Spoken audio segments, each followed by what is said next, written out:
Not because I'm gonna be bored, just because I've been up since 4:30 and I had a 13-hour workday. So, Doug, if that happens, it's not you, dude. Yeah, I feel you. I don't even know. You should be sleeping. I don't think it's going to be that interesting, right?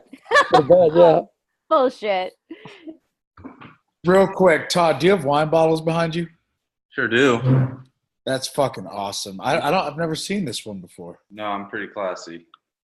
I like it. Are you gonna drink one every? Just turn around and crack one open. I'll do my best. You're looking classy, Todd, with the wine glass, the wine bottles in the background. Listen. I'm just trying to impress you, Doug. You know what I mean? Lift your pinky as you drink it. You can take the boy out Pennsylvania. Well, I'm drinking Pennsylvania wine, so it works out. So, Doug, what's the good news, man? What's going on with you? Not a whole lot. I was just telling Showdub that the other guys are out of town this week, so it's been a long week, but coming to an end. So everything's good, man. Nothing. No major changes. Just plugging along like everybody else. That's good, man. How about you? How about you guys? All is well, my friend. Just it's a stressful time of the year for me because we got launch right now, so I'm doing a lot of work. But other than that, everything is good. You guys been busy?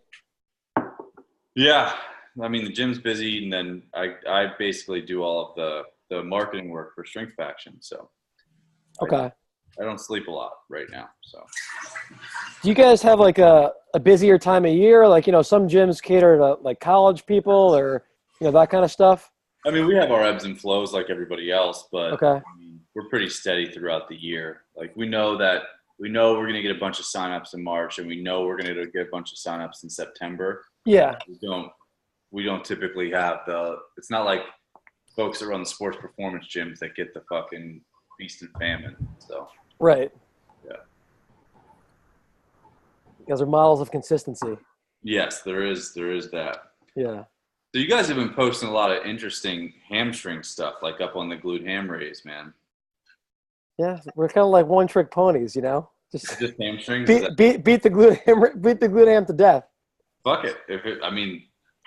That's like that. You guys find creative ways to use it. Most people are just like, you go down and you pull yourself up. And I mean, like the social media thing is kind of like we talked about this. Like I'm not that into it, but we have to do it. Sure. And there's only so many ways only so many videos of like a deadlift you can put up or whatever. So, but it's really just us training and then filming videos of it and putting on the internet. It's something like, we're not rehearsing. Like some people are have like professional photographers for Instagram now. It's gotten kind of out of control, I know. It's hilarious, man. It really is. And also, thanks for not making it like dumb shit with bands and trap bars. Yeah, I mean, we could do that if you want. That's what gets the views. We haven't sold out yet, but like I'm willing to slap that sellout logo right across my chest. No, I'm sure. It's funny, like I mean, there's times that we've actually like put thought into what we put on there, and it's really, it's like we try to make it informative, and those get like 0 likes, 0 views. But then if it's like one of us takes our shirts off and trains in short shorts, then it's like 35,000. We had one with like 35,000 views just doing like a rear foot elevated split squat shirtless wearing short shorts. So you could be crushing Instagram because nobody rocks short shorts better than you. You got to add puppies to that. If you add puppies to that, then you'll get even more. You know what? That's going to be my post tomorrow. It's going to be me, my dog. I'm not going to have a shirt on, and I'm going to be in short shorts. Yeah, and a lot of people bring dogs to the gym too. So like where we work, so that could actually work. You might be able to pull that off, Doug. Maybe you should do. I could hold the puppy like Buffalo Bill at the end, like pressure. You fuck me. Well, I wasn't going to take it that far, but thank you for escalating it to the next level. That's what he does. I'm trying to keep Strength Faction, like PG-13 maybe, NC-17 at most. No bestiality, yeah. How long have you been around us, Doug? Come on. We won't go there. Well, I know a couple of you guys. I don't know who's coming. I guess if this is it, then the gloves can come off. But there'll probably be a few more, but there probably won't be that many more. But I don't know who else is gonna pop on here. Yeah. You're safe, Doug. Yeah. You're safe. You're never safe, man. You're never safe, man. Oh, hey, does anybody actually want to ask him some questions? Because that would be cool. Or we can just shoot the shit with Doug, because Doug rules. Yeah, man, we just talk about shit. I got a question. Sure. Infrasternal angle. How do you, I mean, my boss and I, we're going to go over it tomorrow somewhat. But is there like a catch-all with that? Like, is there just like a, if you look at this thing, that means they have like a 45-degree angle. If you look at this thing, they're over that. I'll be honest, this is just me. I don't look at it at all. Okay. Because I'm really focused more on function and what people can do.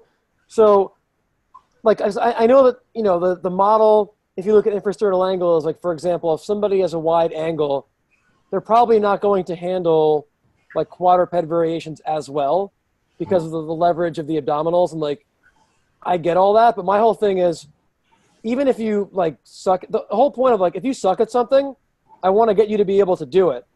So if I don't think that someone's great in quadruped, and the other thing is like, you have to test these things directly, right? So I wouldn't like to assume, well, somebody has a wide infrasternal angle, therefore they shouldn't do something.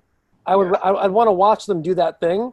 And then if I didn't like how it looked, I would give them an easier version of that. So let's say like, because let's be honest, we can try to make this stuff so complicated, but everybody that we work with is going to do some kind of a horizontal push, some kind of a horizontal pull, some kind of a squat pattern, some kind of a deadlift pattern, and on and on and on. The question is like, what variation within that pattern do you think is appropriate for the person in front of you? So yeah, we could say like, well, if someone has a wide infrasternal angle, we probably shouldn't do like push-ups with them day one. But yeah, maybe that person's not going to be great at doing push-ups from the floor. But what if you elevate their hands on a box and now they can do a push-up that looks really good? Because ultimately, like, we're all going based on what our eyes tell us. So, you know, I mean, everybody loves, we live in the age of data where we want to quantify things and find like algorithms to figure out what people should do in what situation.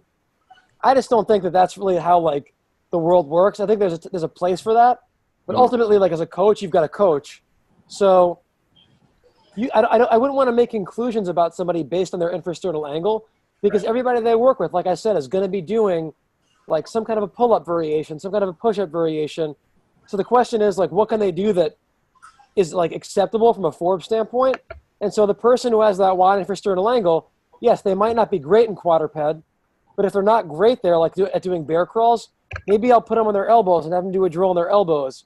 Maybe I'll have them push a prowler, you know what I mean, to kind of like learn how to reach and straighten their arms.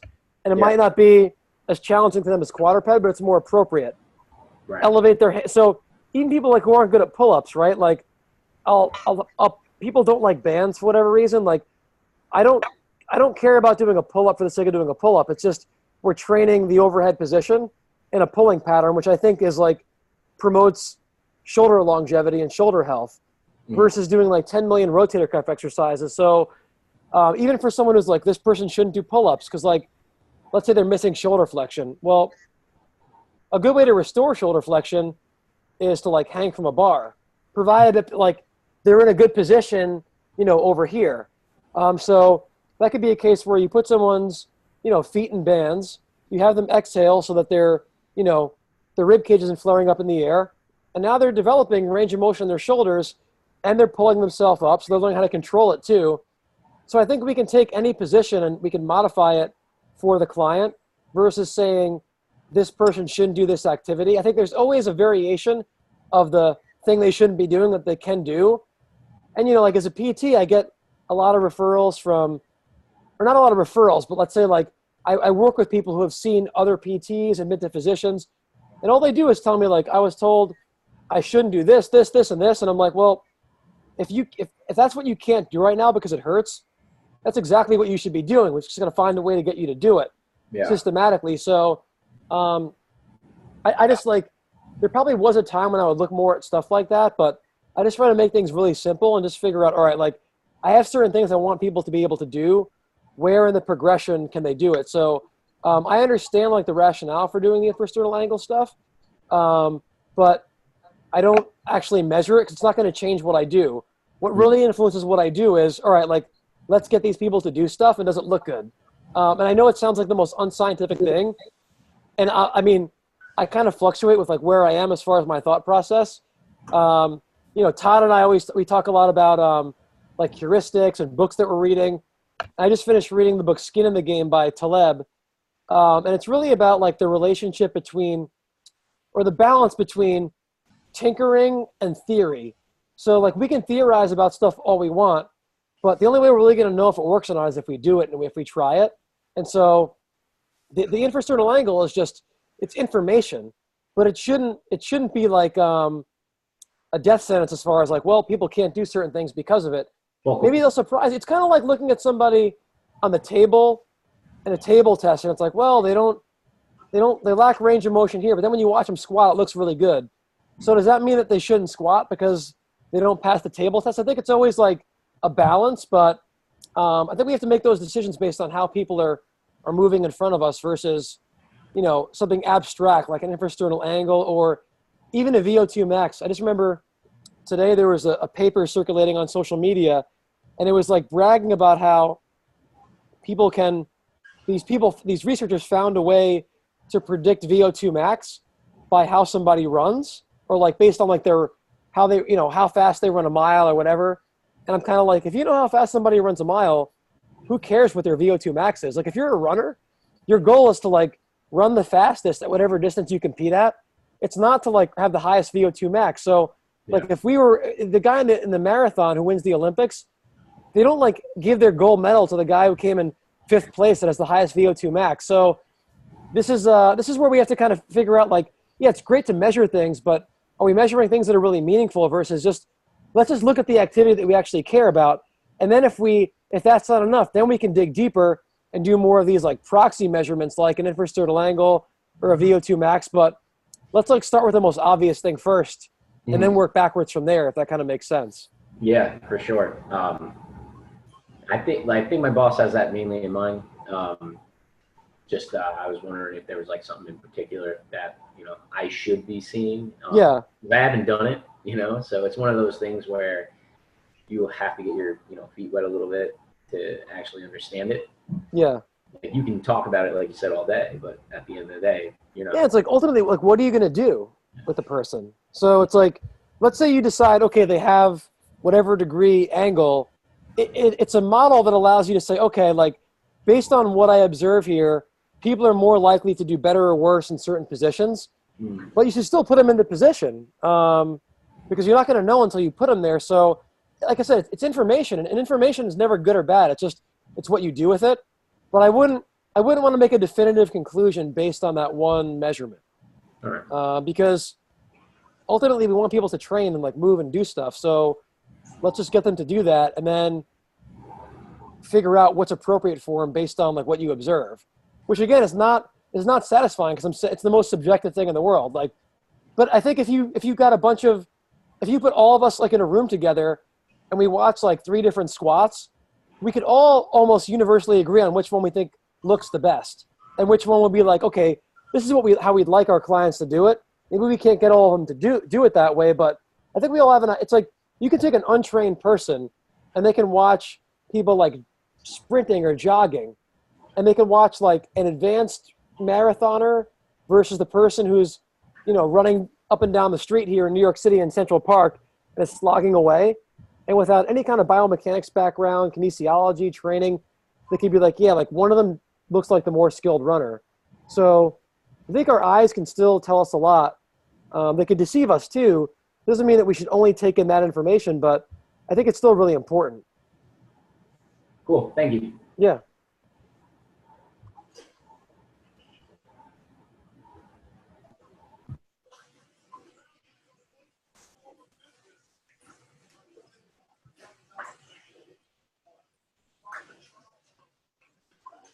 Hey, so in there, you were talking real quick about like pain that they might be feeling in the overhead position.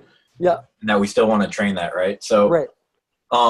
At what point are you having them rate the pain and then you're like, all right, this is way too much. We can't do this right now. Or is there a point where you're like, all right, the pain might be outweighed by the strength you're getting or the mobility you're getting or whatever. So like, let's just push through this and it'll feel better afterwards and it doesn't matter. No, that's a really good question. So I think still what it comes down to is the eye test. Like, does it look good?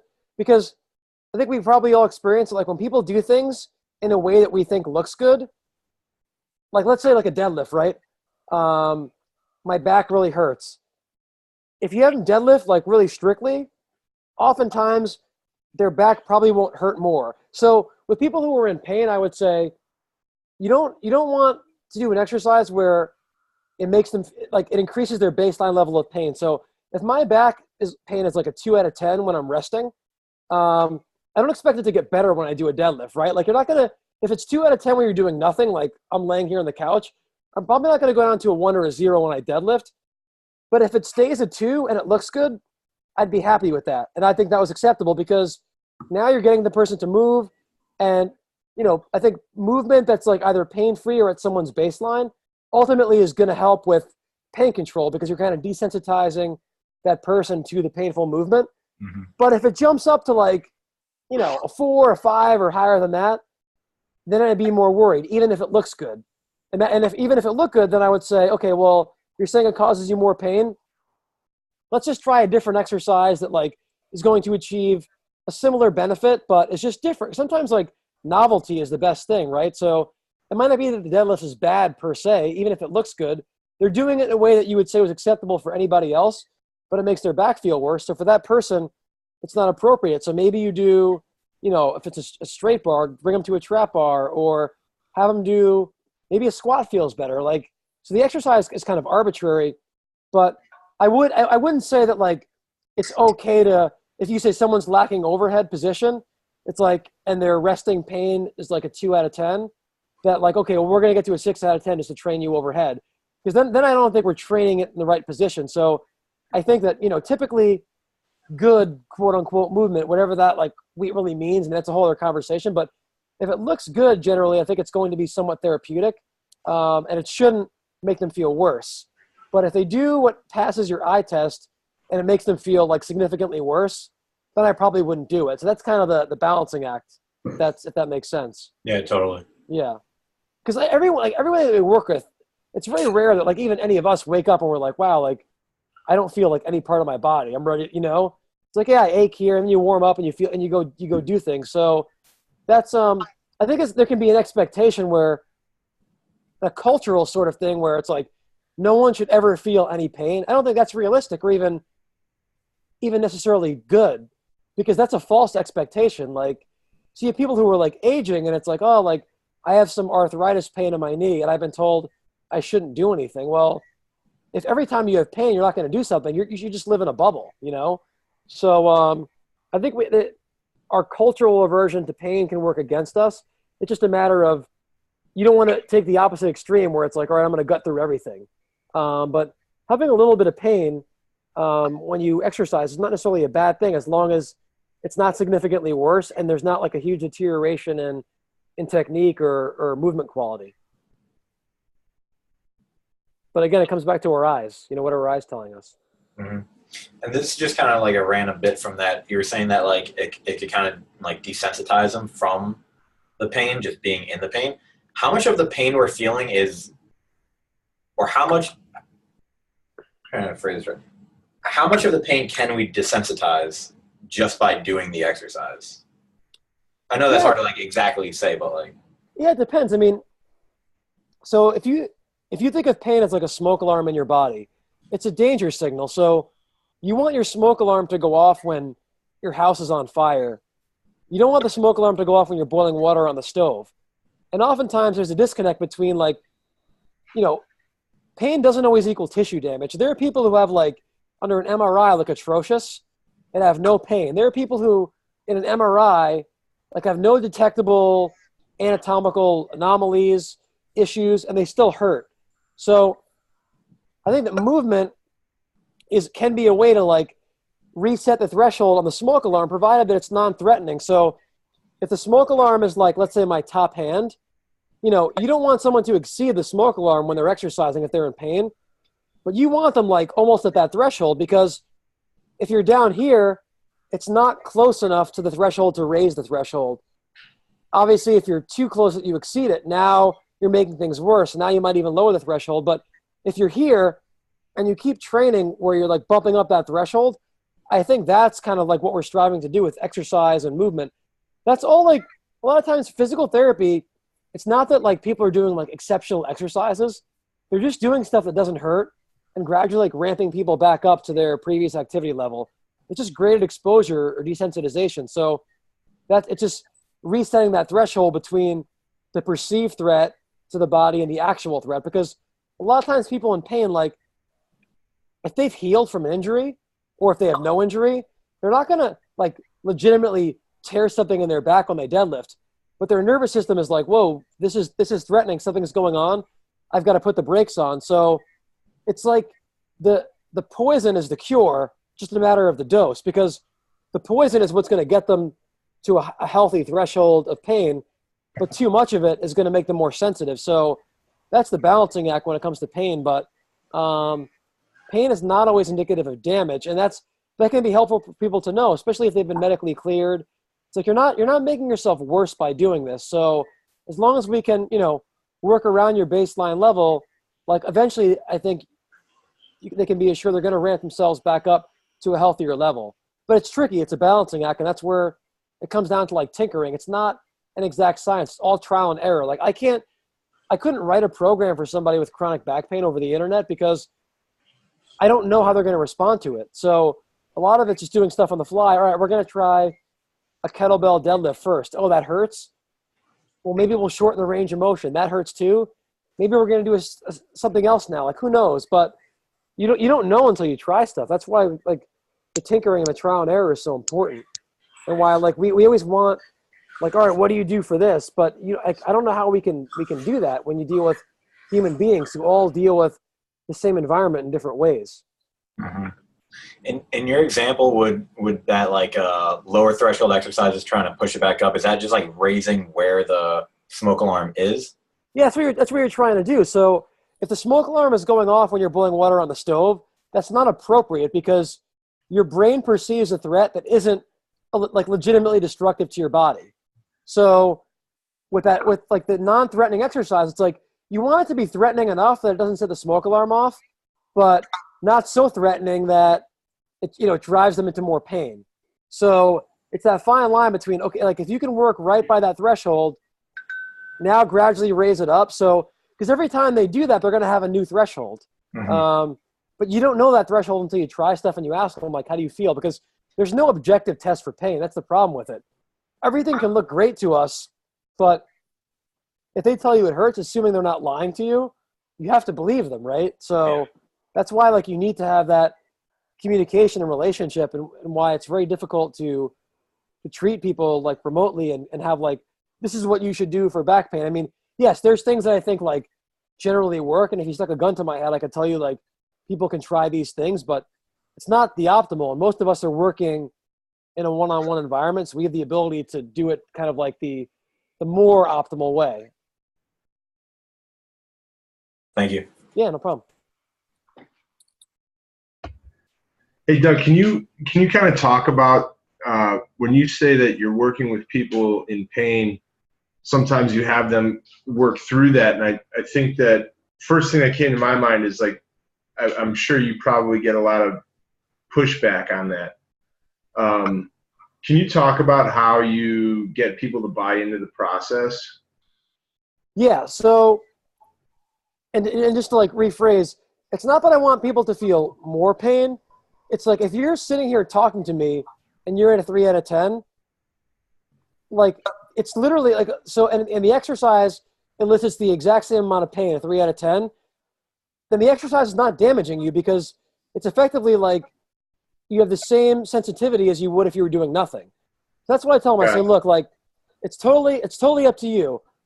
You're in control here, but let's just try a bunch of stuff. And as long as you stay at your baseline, I can be pretty confident that we're not damaging anything and we're not going to make you worse. But ultimately, it's your call. Can we try it? So I'm not saying like you have to do anything. I leave it up. And then if you give them that like kind of locus of control, oftentimes they'll say, okay, like I'll grant you that. And maybe initially you try something that's very, very conservative, because a lot of these people have been told to do nothing. And doing nothing, in my opinion, is often the worst thing you could do. because then you make yourself more sensitive. If you do nothing, your body's obviously like very thrifty. Your body's not going to invest biological resources to get into positions that you never use.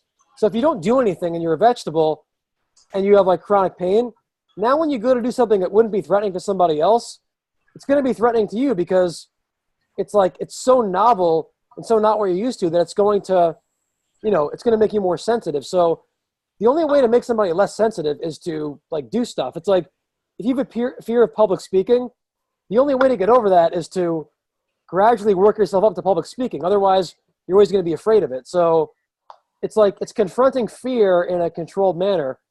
So if you're afraid to talk in front of like a group of 100 people, maybe you would say, okay, I'm going to talk in front of my 2 best friends.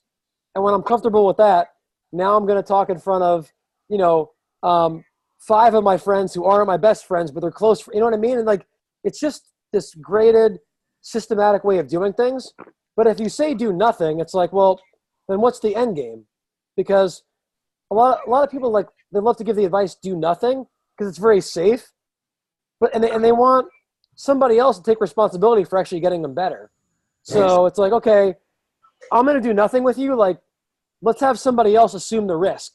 So going back to like the skin in the game thing, that's what skin in the game is. It's like you have to have some risk to get a reward. Just don't be stupid about the risk. But oftentimes, like, we love to defer risk onto other people. That's what skin in the game is. It's kind of like the if you work with like an athlete who has to like sprint. So a field sport athlete, at some point they've got to sprint in a game. If you're like, well, I'm your trainer, but I never want to do any speed work with you because you might strain a hamstring in training, then you've just deferred risk onto somebody else, like to the head coach, right?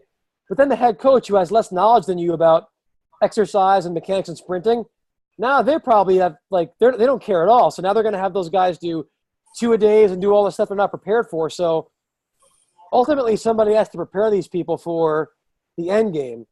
And if you take someone who's not doing anything, and then it's like, okay, well, when you feel like it, just go do what you were doing before. Like that's not preparation. That's just hoping that's throwing shit at the wall and hoping that it sticks. So when it comes to pain, it's like, again, it's this tinkering, trial and error. But I would always start conservative and like make them be in control. So like say, look, we're going to try this stuff, but ultimately like you have the final say in whether you want to keep doing it or not. I think that's all you can do. I mean, I think most of you guys, like I know a lot of you guys personally, I think that you are all socially aware enough that you probably have a good relationship with your clients where it's like they trust you enough to try something. And if you have that trust, that's kind of like the biggest thing. And then it's just a matter of gradually reintroducing risk when they feel like they're prepared for it. And you look at it and you say, okay, like this looks good. You're ready for the next step. But it's always a symbiotic relationship. It's never like, one person making the call, because we all have people where it's the opposite, where people who aren't in any pain and they want to put more weight on the bar, but when they do, it looks like shit. And we're like, you know what? Like, I'm not comfortable with this, even if they are. So it's like somebody always has veto power. It's that checks and balances where, you might look at something and say, this looks good, let's do the next step. But they might say, you know what? Like, it hurts a little bit more than I'm comfortable with. And the opposite is, they're like, no, I feel great. I want to sprint at full speed, or I want to pull this like 5 RM with a rounded back, and you're not comfortable with it. So that communication, I think, is the biggest part. And if you have that, then I think you can make anything work. Cool, man. Thanks. Yeah, no problem. What about, so you talking about sensitivity and understand and like awareness of pain and how they can be confident, you can be confident, and like if the level of pain doesn't change, there's no damage. But what about helping people create awareness between pain and discomfort? Because a lot of people that we deal with have never done shit that's physical, and they've never been hit. They don't know what it's like to actually be in pain. So help them with that. No, that's a great question. And that's where it comes down to the communication again, because there are people who are like,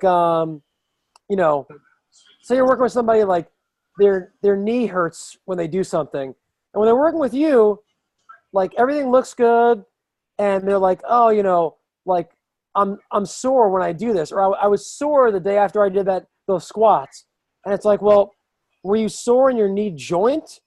And you could like literally point to their knee joint, or were you sore somewhere else? And they're like, no, I wasn't sore where you first pointed. I was sore and they point to like the middle of your quad. Well, that's to be expected, right? Because like, you know, obviously we don't train to make people sore, but especially when exercise is new, like that's kind of a part of it. So that's where it's about like differentiating, like you said, between pain and discomfort. Soreness is an inherent part of a new exercise program. I don't think joint pain is. So asking them like, where do you feel it? And then when they say like, okay, like we were talking about the glute ham races before. People do those and they're sore for like 3 or 4 days in their hamstrings. Like that's expected. As long as they're like, you know, I don't feel sore like in my back, like a sharp pain pinpoint in my back, or I don't feel it in my knee. If the muscle belly of your hamstring is sore the day after you do a glute ham race for the first time, it's like, good. Like that's the only place I want you to feel it. And that's where you felt it. So you can assure them like some discomfort is actually telling you they're on the right track, that it's a good thing. You don't want them to feel joint pain. So having that conversation and making sure that you know exactly what it is they're talking about, because people are often careless with their words, and they kind of like assume that you know what they're talking about. Like never assume that they're being clear about what they're talking about. You have to kind of dig deeper and figure out if it's joint pain or muscle soreness or discomfort, as you said, and let them know they're two totally different things, and that one of them is okay and one of them is somewhat necessary to elicit an adaptation, which is why they're with you. It's to kind of like take a small step backwards in the form of like getting sore and feeling tired, to take a step forward. That's the only way that we adapt. And that's healthy. It's like literally our job is to elicit adaptation. Thanks, man. Yep. Hey, Doug, real quick, I just want to go back to something you just said a while back. You said that you know most of us here, or some of us here personally. Would it be fair to say that you, more than anyone else, and even some people you see on a daily basis in your day-to-day life, that you know Wesley probably a little bit more personally than most others? I think that's an accurate statement. Yes. Yeah. Oh, I was actually going to say earlier, that was probably the best assessment ever. Yeah. No. Well, I've personally assessed his movement and his joint competency. Let's just say that. Yeah, joint double entendre there. In various degrees of clothing. Yeah. And in different planes. Yeah. A lot of adduction, abduction, flexion, extension, rotation, the whole shebang. Yeah. I will say, we don't have to talk completely about what happened there, but I've never seen someone straight face something as well as Doug Kechijian straight face that. It was fucking unbelievable. It was like I don't know if you guys used to watch Beavis and Butthead back in the day. There was an episode where they were they were in high school, or whatever, and they were in sex ed class, and they were like, they had been getting in trouble, and the teacher was like, if you guys laugh in class, you're going to be suspended from school. So they weren't allowed to laugh. And they're in sex ed, and the guy's talking about like everything, and you could see like their faces are like heads are about to explode, but they weren't allowed to laugh in class. And then as soon as they stepped outside like the school, they're like ha ha ha ha for like 5 minutes. Like even in the show, that's all they show is like Beavis and Butthead laughing for 5 minutes. So that's what was going on inside. It was very difficult, but out of respect for Chris, Todd, and everybody there, I wanted to keep a professional demeanor. Yeah. Yeah. It was a remarkable job on your part. Thank you. Yeah, got you a few referrals out of it. I like challenges, you know. Oh God, it was absolutely one of the funniest things I've ever seen in my entire life, without a doubt. Yeah, I mean it's a moment that I don't regret, but it's one that I hope to not relive. Yeah. Oh man, I was hoping you could do a re-eval next time we meet. Yeah. You gotta reevaluate. Yeah. Yeah. That's retest, Doug. Come on, man. Yeah, reassess. We'll do squats or something and just use the eyes.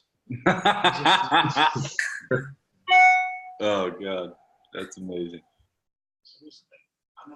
Anyway. So from Wes's private parts. Let's move on. Changing gears here. Going back to pain, you kind of said if the pain doesn't increase during the session or after doing an exercise, then that's not super worrisome. How about how they feel the next day? Are you also interested in that? And is that as important, more important? Yeah, it's tricky. Another good question. It's just like sometimes, I typically if they don't feel worse doing the exercise. I feel like if the exercise was legitimately like harming them or making them worse, they'd probably feel it right away. Now, it's not like a controlled experiment. So let's say, like I trained someone at 9 a.m. this morning, and then tomorrow at 3 p.m. I get an email saying like, well, my knee hurts now. I don't know what they did between when they left with me and when their knee started to hurt. So again, that's like where you have to kind of dig deeper. It's like, well, are you sore? Is it joint pain? What did you do between? Because to me, like, let's say if we do squats today, and your knee feels great, and then 36 hours later, like all of a sudden my knee hurts. To me, I don't think your knee hurts because you did squats. But that's just me, and it's like that's where you've got to read the situation and communicate, and everyone's kind of different, but. There's not always. I mean, people love to assume like the worst case scenario. So, well, I hurt now, and we did this new thing yesterday. It must be because of that. I mean, yes, it could be, but it doesn't mean that it was either. But people will always, like people like us, are always guilty until proven innocent. So if that does happen, they're going to blame it on the squats or the deadlifts, right? So I think there's like a reasonable time frame where. If they feel worse within like a couple of hours of when they did stuff with you, then maybe you could be like, all right, we're going to change what we do next time. But if you train somebody twice a week, like Monday and Friday, and you do squats for the first time on Monday, and on Thursday they send you an email saying like, hey, my knees hurt. Like, I don't think it's because of what you did.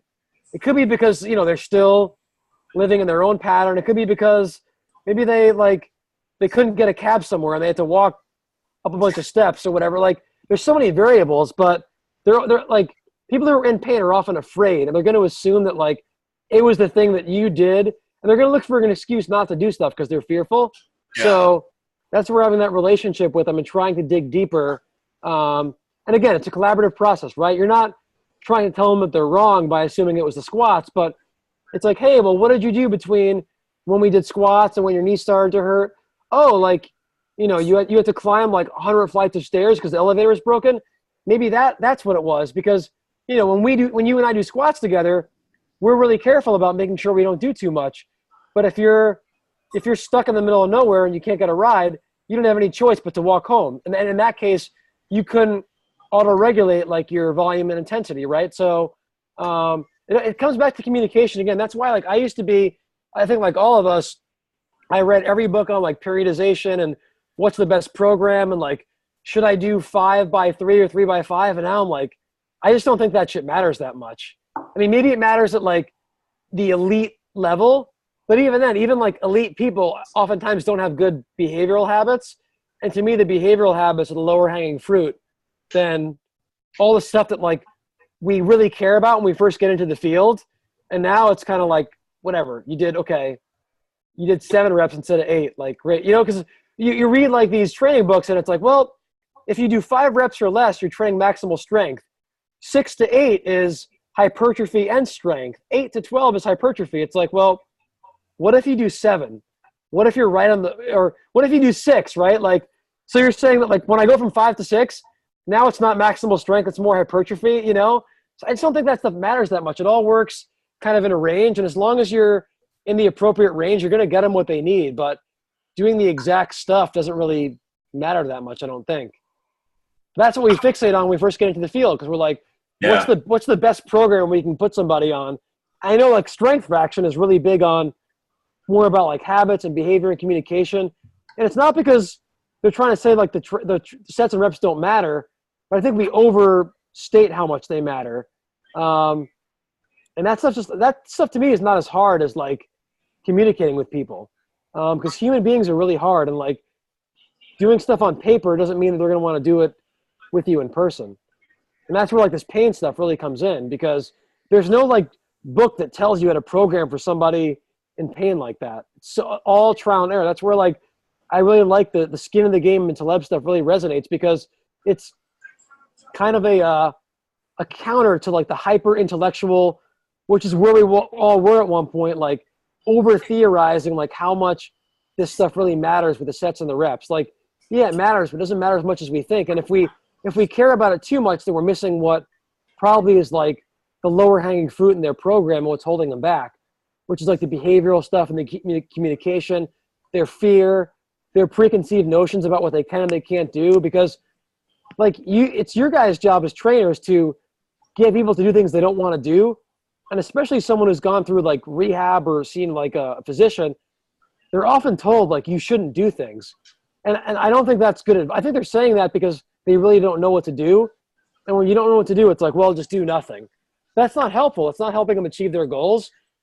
And you guys are the ones who have the skin of the game, and it's like your ass is on the line, and you've actually got to do stuff with people. So I think that sometimes what like trainers do is way more valuable than what medical people do, because medical people are always trying to pathologize things like, oh, well, this is what's wrong with you. But oftentimes like that's not why they hurt. Or like you had an MRI and you have like a bulging disc in your back. Like, yeah, that might matter. It matters if you have neurological symptoms and motor weakness. But if you just have a sore back, it might not be because you have a herniated disc, but you've got to be the one to desensitize that back to movement, because they've got to live their life. I think that in a lot of ways you guys have the hardest job as trainers, because not only do you have to get people to do things they're fearful of, you also have to override a lot of, I think, bad advice they've been given about how like dangerous movement is.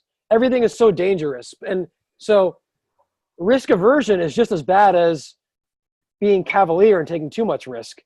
Again, like in a complex system, it's always like, all right, it's somewhere in a continuum, but not doing anything is as bad as being a dumbass and doing too much. And that's where like you guys just have to use trial and error and tinker and try to find out like what you think works the best for that situation. Cool. It's a really hard job. Yeah. I got a question, Doug. It's kind of related to the, like you just said a second ago about doing nothing can be one of the worst things. So I have a client that I haven't seen in about 2 weeks now. She had some nerve pain, and she wanted to get it checked out before training. And she texted me the other day, and I only know from like a couple of texts I had with her, but basically she said her neurologist told her that until her MRI a week from now, that he doesn't want her lifting, driving, or working, and basically doing nothing, it sounds like. She said the only other thing that she told me was like, he said there's this, like, I think suspected nerve pinch between like C5, C6. But I'm kind of just wondering how to approach that, because I don't have a huge understanding of nerve related stuff in general. And like, I don't want to overstep my bounds, but also like the idea of literally her basically being bedridden is what it sounds like. I want to make sure I approach it well, because I, want her to be able to obviously get back moving and, not just think that she can't do anything the rest of her life. And I just kind of hoping for a little advice on how to approach that, the best way, I guess.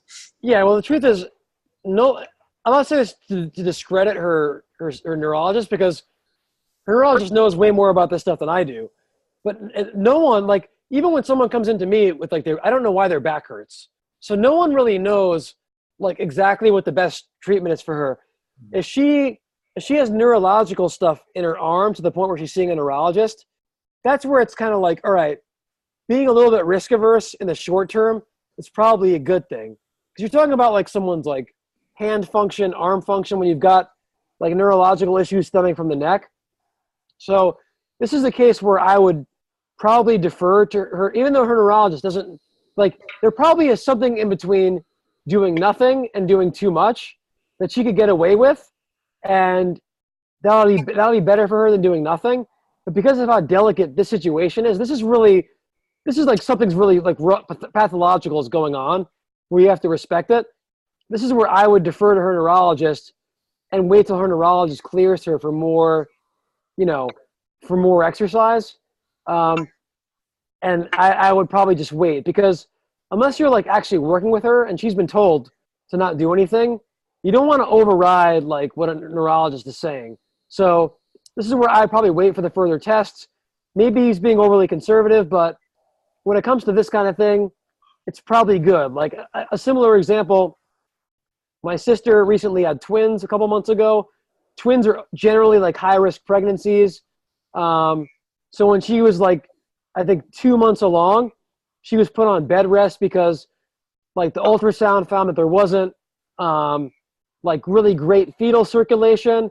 It could have been for a variety of reasons, but the OB just put her on bed rest, and it's like, yes, you probably could have said, look, you can walk half a mile a day and do this and this, but even that's a guess. So if you're going to guess when it comes to like something like twins or the function in your hand because of a nerve, as long as you're not putting them on like that bed rest forever, I think in the short term, if it buys you time before you can get more information, I think that's reasonable. So your situation's a lot different than somebody like who at one point, like let's say had lower back pain, and the physical therapist or the orthopedist said, you should never run again. Like, so you're saying anybody who's ever had back pain should never run again?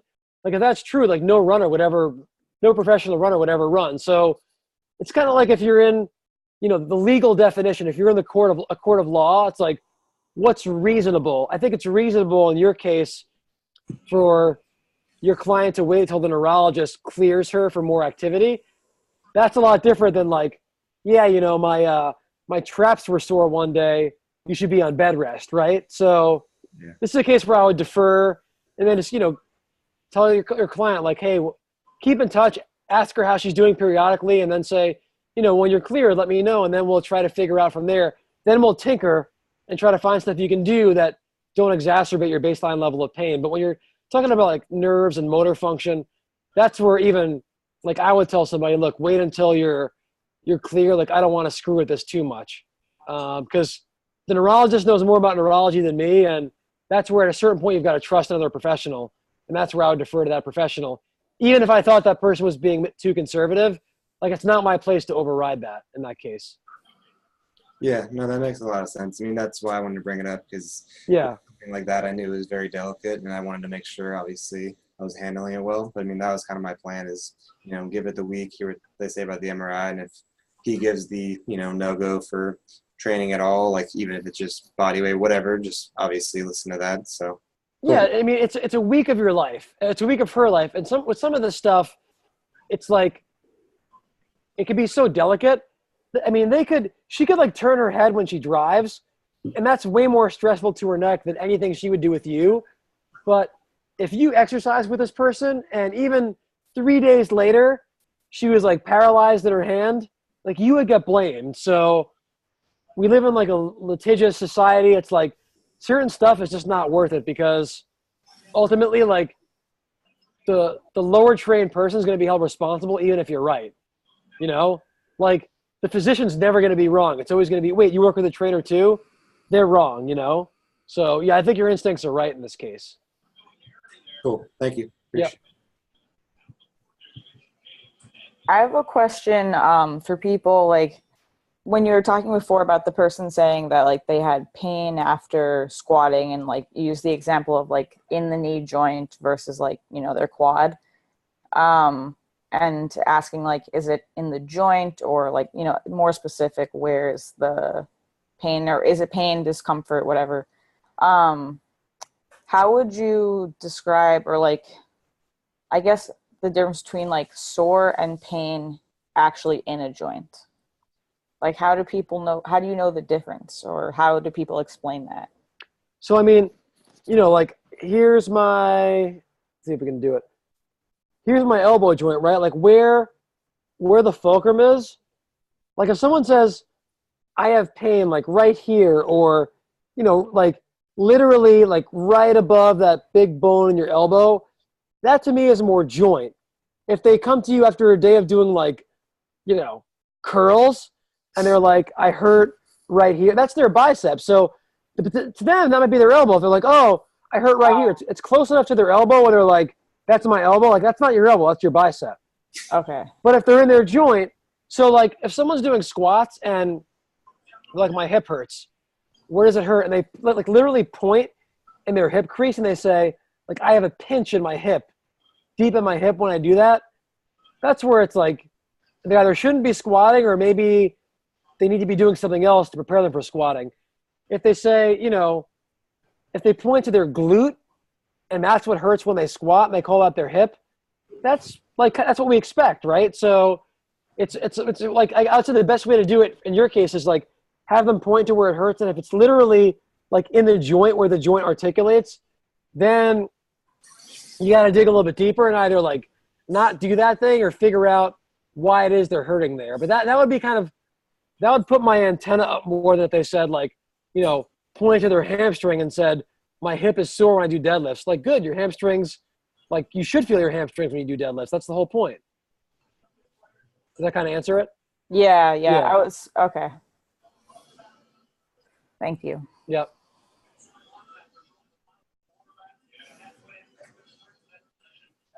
So I have a client who has chronic pain, and we've been like working within that. But every time we do an exercise and I find something that like perfectly works for her, she'll be like, well, if I do it this far or if I go to here, I'll find pain. It's like she's always looking for her pain. Yeah. How do I get her to stop trying to find it and just trying to trust some movements and like enjoy the ability to move better? Yeah, chronic pain people are very hard because of that fear.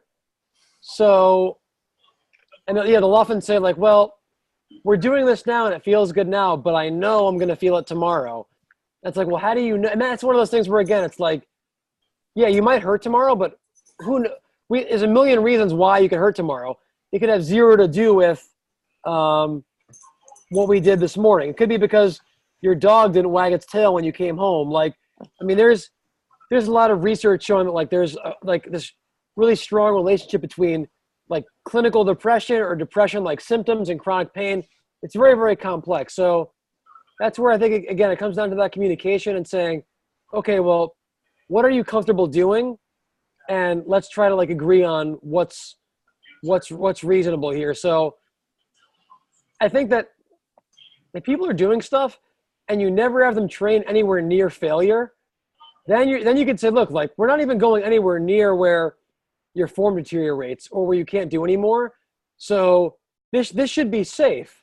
It's almost like interval training. You're taking like, if someone can do a 10 RM deadlift with 200 pounds, like have them do 5 with that weight.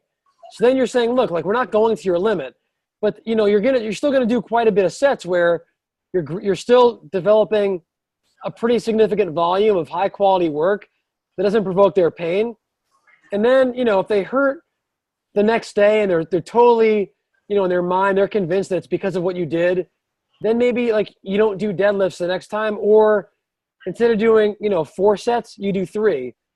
And you just have to trust each other. You've got to trust that they're kind of being honest with you, but they've got to trust you too. So with chronic pain people, it's like, you got to say, look, I'm not going to take you to the point where you're super fatigued or you're in pain or your form deteriorates. And like, so if your form is good, you're less likely to exacerbate your symptoms. And then, you know, just do a variety of different things versus doing like just one thing. Because they're always going to say, well, we did 5 sets of deadlifts. So give them variety. And the more variety there is, the less likely they are to overuse one pattern and find that pattern threatening. So giving them that, you know, maybe having them do more exercises than you normally would, just for the sake of novelty, so they can't blame something on one exercise. Because they're always going to like oversimplify things. So again, it's trial and error and it's tinkering, but I think that's the only thing you could do is just, you know, meet them at their story, but tell them that the only way that you're not going to feel pain, the only way you're going to get better is to somewhat assume some level of risk. If you don't do anything, you're never going to raise the threshold of that smoke alarm. And explain that analogy where it's like, look, I'm trying to get you to where my bottom hand is, because the only way your top hand is going to go up is for your bottom hand to be somewhere near it. If it's not, you're never going to get desensitized. So you've got to kind of poke the bear a little bit and assume some level of risk in order to make somebody less fragile, because these people are fragile. Like, they're afraid of everything, but they're going to be fragile forever if you don't introduce some level of stress. The only way the body adapts is through stress. You have to explain that to them, but explain that you're doing it in a responsible way and in a way that they feel safe, and where they're ultimately the determinant of what they do, and you're not going to override their final veto. They have veto power over what they do, but you're trying to ask them to at least trust you and give you a chance. But it's very tricky, these chronic pain people. Like, I mean, I'm just guessing like everybody else. Like, I'm not doing it any better than you. I'm just, we're all just kind of screwing around and hoping that we find something that works. Yeah, it's just hard because like she's had doctors and other people tell her basically they've given up on her and they just give her drugs. And I'm like, well, let's try some movement. And everything we've tried pretty much has worked, but like she'll be like, if we do a squat to a box, she'll be like, if I go any further than this, it'll hurt. I'm like, well, we're not going further than this. We're just going to go right here. Yeah, that's all you can I'm like, do. all I want you to do is this. Don't keep looking for the pain. Right, and they catastrophize. Yeah. They're always going to take it like, well, if this is good, I'm going to go to the worst place, worst thing in the world. So, yeah, I think that's all you can tell them is like, well, if that's what you're afraid of, like, I can assure you that we're not going to go there today.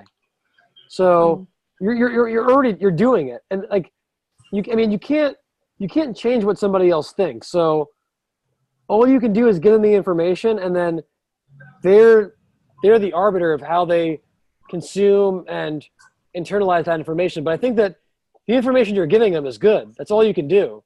It's very hard to change someone's mind, especially when they have like their beliefs are strong, and when other people are helping to confirm their biases. Because their bias is, I'm fragile, I can't do anything. And they've got other people telling them, yeah, don't ever do this again. Which, again, I don't think is good advice, but in some ways it's what they want to hear. Like, some people don't actually want to get better, too. And so you can do everything that's quote-unquote right. I don't get everybody better. And I'm not saying, I think to some extent it's my fault because I didn't do the right things. But to some extent it's because people just weren't ready to get better. Like, especially these chronic pain people, like maybe seeing a psychiatrist is like a better fit for them than seeing me or you. That's why with this chronic pain stuff, there's like a very, the distinction between like the physical and the mental is like, it's very, very blurry if there is even a line there, right? So they can't do something they're not ready to do. And if they're not ready, it's not on you. Like, they have to want to get better, and they've got to want to trust themselves a little bit too. And the vehicle for them trusting themselves is you. So they have to trust you. But if they don't trust you enough, don't get frustrated because they don't trust themselves either. They're afraid of everything. So don't take it personally if they don't embrace what it is you're telling them to do. It's very hard. True. Thanks. Yep.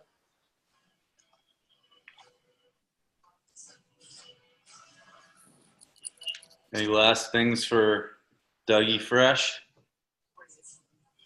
I have a super specific question. Okay. Exercise recommendations for somebody with like hip dysplasia. Okay, so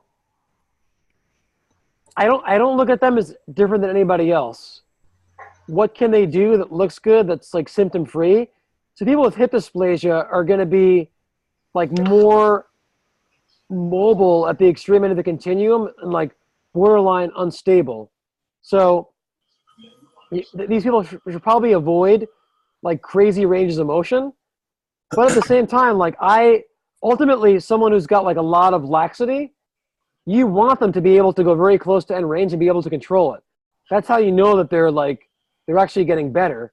So it's same thing, like the poison is also the cure.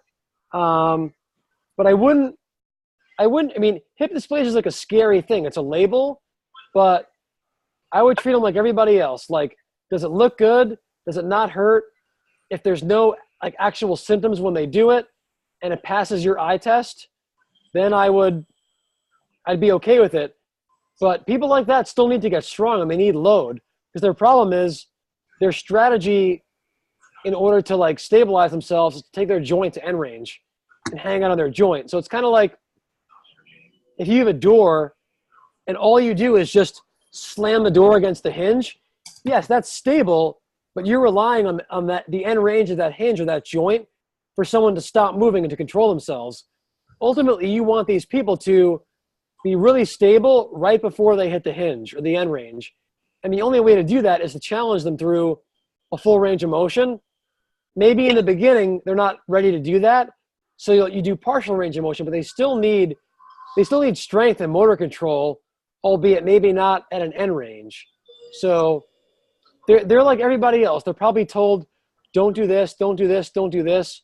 But the only way for their hip dysplasia to not be like clinically significant is for you to challenge them, challenge their stability, and develop control in some of these awkward positions just in a responsible way. So I think like the medical diagnoses can be scary, but if you just focus on function and like sometimes we'd be better off saying, okay, I know nothing about this person's medical history, but do they pass the eye test? Like, do they do things in a way that I think looks safe and they're not complaining about any symptoms? Then if that's the case, then do for them what you would do with anybody else. Like, again, I think medical people overly pathologize things, and oftentimes it's very self-serving because it's like, oh, well, this person has hip dysplasia.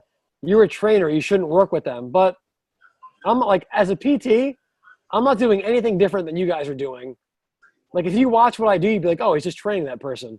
Yeah, because that's what they need. That, like, you're trying to get them to adapt. So I don't know if that answered your question, but don't be too daunted by what their diagnosis is. Obviously, be respectful of it. And if there are like certain things you've been told by a surgeon, like, hey, you shouldn't, like, don't go above 90 degrees of hip flexion, 2 weeks after somebody had a hip replacement. Yeah, like there's a reason for that. But if there's no actual like restrictions, don't just let hip dysplasia be a deterrent for what you do with people. Thank you. Yeah. Like Tommy said before, like it's now a mental game where she's convinced that anything she does is gonna hurt, and trying to convince her that that's not necessarily the case.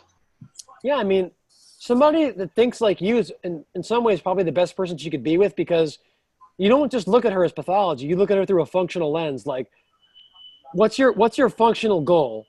And I've got to get you there systematically, versus, well, you have hip dysplasia. Like, now you're a label. There's all these things you can't do. When there's a lot of things that you can do. And as long as you don't do things that make her symptomatic and that don't look good, those things are probably helping her quote unquote hip dysplasia. So I think you're on the right track. Okay. Thanks, Doug. Yeah, no problem. Yeah. Well, Doug, thanks, buddy. Let's wrap this thing up. All right, cool. Yeah, I mean, really, really good questions. And I often find that it's the people who ask the best questions who don't need the answers as much. So it's people who aren't thinking like you guys that probably would benefit more from this discussion. But yeah, I mean, I would say trust yourselves more. I think you guys are probably doing the right things. And if you have doubt, like I have doubt, it's healthy to have doubt. Like, there's so much uncertainty in what we do. It's the people that are like really sure of themselves that are scarier than you guys, Yeah. It's quite true. Well, thanks, brother. I appreciate you. All right, cool. Always fun talk with you guys. So always a great group. So hopefully we do it again soon. Have a good night. And then most of you have my email. If you don't, Todd can send it. And if you have any follow-up stuff that you didn't think about tonight, just hit me up. I'll make sure everybody has it. All right, cool. All right. Thanks, All right. Doug. You're the man. Good night, everybody. Have a good night. Thanks for your time, Doug. Yep, you're welcome. Doug. Bye. Night. Bye. Good night. Thanks, Doug.